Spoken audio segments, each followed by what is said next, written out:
Ngomona chebi no monene haiga emergency hoyibo igorari ganga yogo chikuranire kirogo ky'oburai bense omusike David Maraga nige nekiribuna nigo arachiko iroburai asobochore bonene bori motu bwo mwaka bw'echirubere 2025 asaenekeire abananchi buna niga serikali yae rachi kweneki obokoreri borobuya ukwana chingike icho nigo omusike Maraga mochiri ho comment kana ko bikoro bibokurumi haiga emergency anena sabarai barabisi.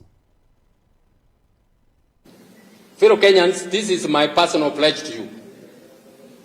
I will not steal from you. I will not allow my family to steal from you or my friends.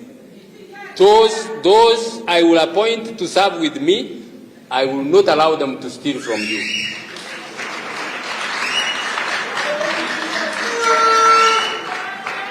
For me, thank you very much. For me, zero tolerance to corruption is not a slogan. It will be the governing standard of my administration. I will empower the investigative and prosecutorial agencies, including EACC, the DCI, and the ODPP to carry out their mandate without political or executive interference. Thank you. I will ensure that the judiciary is well resourced to be able to do its work properly. If we succeed in confronting impunity and recovering stolen assets, we will reduce the cost of living. We don't need to just reduce stealing, and the cost of living will come down. Yeah? It will come down on its own.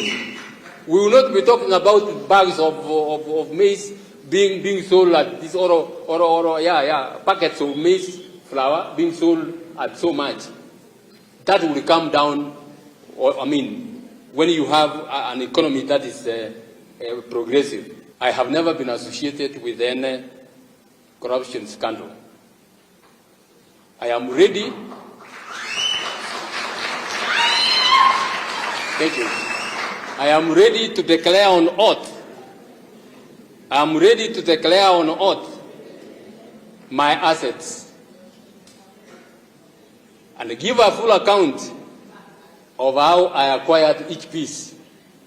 That I can tell you. I challenge every presidential aspirant, starting with Ruto, to do the same and account for everything they own and their properties. President Ruto has told us he was a chicken seller.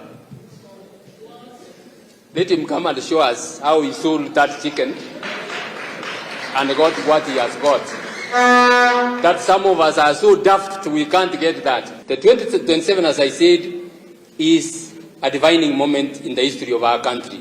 It will be a make or break election. It will be the Okombozi election.